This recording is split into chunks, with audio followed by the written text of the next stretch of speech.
BRK భక్తి ఛానల్కి స్వాగతం. నేను మీ కీర్తి. ఈరోజు మనతో పాటు ఉన్నారు ప్రముఖ ఆధ్యాత్మికవేత్త, జ్యోతిష్య పండితులు, Matangi Rajyashyamala charitable trust founder and chairman Brahmashri Vennampalli Nishant Sharma Avadhani గురువుగారు మనతో పాటు ఉన్నారు. గురువుగారిని అడిగి మనకున్న సందేహాలని నివృత్తి చేసుకుందాం. నమస్కారం గురుగారు. మహాదేవ. గురుగారు, ఉద్యోగం రావాలన్నా లేదా వచ్చిన ఉద్యోగంలో ఉన్నత స్థితికి వెళ్ళాలి అంటే ఏ దేవీ దేవతలను పూజించాలంటారు? ఉద్యోగాలంటే అమ్మ మొదలు కొంతమందికి ఏంటి అనంటే జాతక చక్రాలను చూడాల్సిందే. ఎందుకు అనంటే కొంతమందికి జాతకాలలో ఉద్యోగం కంటే వ్యాపార రీత్యం ఉంటుంది. ఓకే గురుగారు. జాతక లోపాలు కూడా కొంతమందికి ఉద్యోగాల స్థితిగతుల్లో ఉన్నది, ఇంకొంతమందికి ఆలస్యం అయ్యే అవకాశంలో ఉంటుంది. కాకపోతే ఒక్కటేంటి అనంటే ఇవన్నిటికీ ముగ్గురు దేవతలను తీసుకోవచ్చు. ఒకరేమో నవగ్రహాల్లో ఒకడైనటువంటి బృహస్పతి, రెండోవాడు మేధా దక్షిణామూర్తి, మూడోవాడు దత్తాత్రేయుల వారు. ఈ ముగ్గురి ఆరాధన అనేది ఎంత చేస్తే వారి ఇంట్లో ఎంతటి వాళ్ళకైనా సరే ప్రమోషన్ల కోసం చూసేవారికి ప్రమోషన్స్ వస్తాయి, ఉద్యోగం కోసం వెతుక్కునే వారికి ఉద్యోగ అవకాశాలు వస్తాయి. కాకపోతే ఒకటి ఏంటంటే ఇందులో దత్తాత్రేయుల వారిది ఘోర కష్టోత్తర స్తోత్రము అని ఉంటుంది. ఘోర కష్టోత్తర స్తోత్రము. ఈ స్తోత్రాన్ని ఎవరైతే చదువుతారో వాళ్లకు అపూర్వ శక్తి, జ్ఞానము అన్నీ పెరుగుతాయి, ఇంట్లో ఉండే కష్టాలు తొలగుతాయి. దీని పేరు కూడా అదే అమ్మ, ఘోర కష్టోత్తర స్తోత్రము. నీలో ఉండే ప్రతి ఒక్క కష్టాన్ని కూడా తొలగింపజేస్తాడు. అయితే ఇంకోటి ఏంటంటే రావి చెట్టు దేవాలయాలలో ఉంటాయి. అవును గురుగారు. ఒక్కటిగా ఉండదు, దాంట్లో ఇంకో వృక్షము కూడా పొందుద్ది. అవును గురుగారు.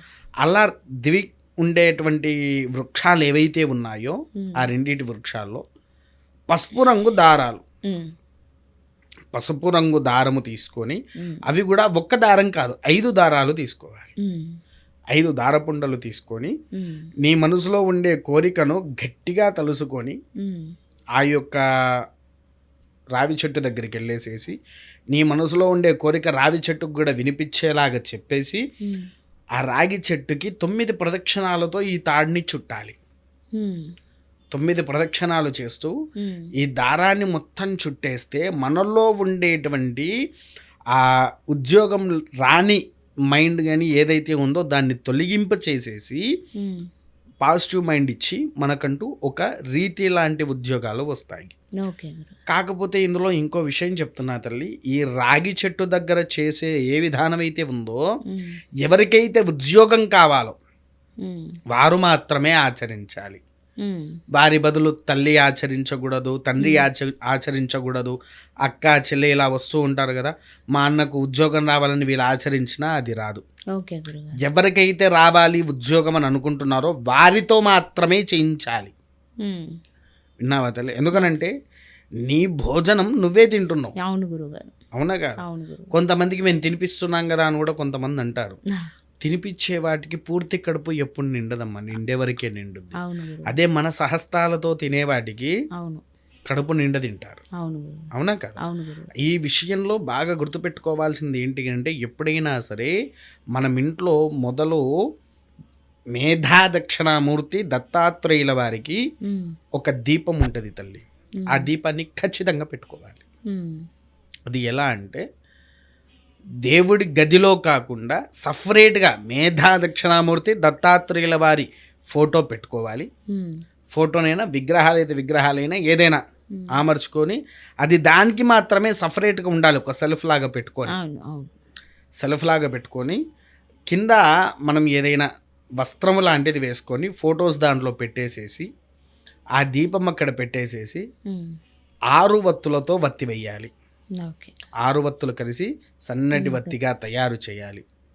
సన్నటి వత్తిగా తయారు చేసి ఒకే దాంట్లో 6 వత్తులన్నీ ఒకే దాంట్లో. ఎందుకనంటే మనకు బృహస్పతి శుక్రుడు అనుకూలంగా ఉండాలి కాబట్టి. విన్నారా? ఇవి 2 అనుకూలంగా ఉండాలంటే 6 వత్తులు వేయాల్సిందే. 6 వత్తులు వేసి ఇప్ప నూనెతో దీపారాధన చేయాలి. ఓకే గురుగారు. ఇప్ప నూనెతో దీపారాధన చేసి ఆ దీపానికి ఖచ్చితంగా పంచదార నివేదన పెట్టాల్సిందే. దీపానికి నైవేద్యమే, దీపం ఎవరో కాదు తల్లి, సాక్షాత్కారుడైనటువంటి శివుని యొక్క కుమార్తె. ఈ అమ్మవారికి జ్వాలాముఖీదేవి ఆలయం అని హిమాచల్ ప్రదేశ్లో ఉంది.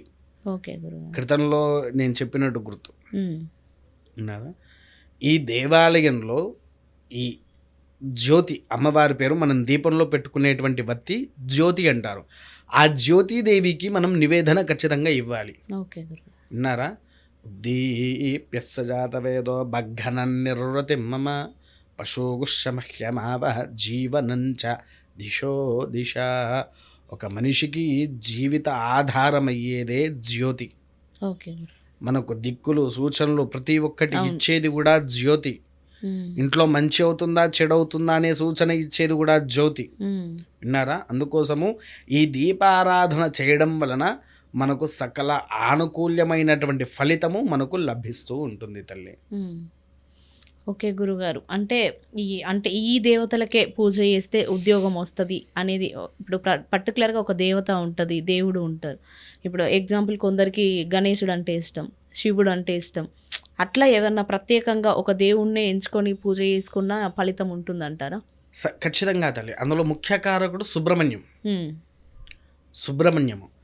సుబ్రహ్మణ్యానికి ప్రతి మంగళవారం రోజు ఆచరించిన అద్భుతమైన ఫలితం ఉంటుంది. సుబ్రహ్మణ్యేశ్వర స్వామి ఆరాధన చేసిన ప్రతి మంగళవారం, పోనీ మనం అంత దూరము దేవాలయానికి వెళ్ళలేకపోతున్నాము, దగ్గరలో ఎక్కడైనా పుట్టున్నా ఆ పుట్టలో పాలు పోసినా కూడా అద్భుతమైన ఫలితాలను వస్తుంది తల్లి. ఉద్యోగం కావాల్సిన వాళ్ళకు ఉద్యోగం కూడా వస్తుంది. కాకపోతే ఇక్కడ వీళ్ళకు ఇంకొకటి ఏంటి అంటే, సుబ్రహ్మణ్యేశ్వర స్వామి వారి అష్టకము అని ఉంటుంది, కరావలంబ స్తోత్రము దాని పేరు. ఇంకొకటి రెండు కలిపి ఒకటే, సుబ్రహ్మణ్యేశ్వర అష్టకము కరావలంబ స్తోత్రం అన్నా ఒకటే. విన్నారా? ఈ కరావలంబ స్తోత్రాన్ని మనం ఎప్పుడైతే పఠిస్తామో మనలో ఉండేటువంటి చెడు శక్తిని తీసేసి ఉద్యోగ అధికారాలను ఇప్పించేటిగా ఒకటి ఉంది. ఇంకొకటి రెండోది వచ్చేసేసి ఎవరయ్యా అంటే, సాక్షాత్కారి అయిన బ్రహ్మస్వరూపిణి మాతంగేశ్వరి అయినటువంటి రాజశ్యామలాదేవి. ఈ రాజశ్యామలాదేవి ఆరాధన చేసిన, రాజశ్యామలాదేవి కవచము చదివిన ఇంట్లో ఖచ్చితంగా ఉద్యోగంలో ఉన్నత స్థాయికి ఎదుగుతారు. ఒక మనిషి ఎదగాలన్నా, ఒక మనిషి రాజకీయంలోనైనా సరే, లేకపోతే వ్యాపారంలోనైనా సరే, ఉద్యోగాల్లోనైనా సరే, ఇంకే పరంగా ఎదగాలి అని అనుకుంటే శ్యామలాదేవి యొక్క ఆరాధన చేస్తే ఖచ్చితంగా ఎదుగుతారు. ఓకే గురుగారు.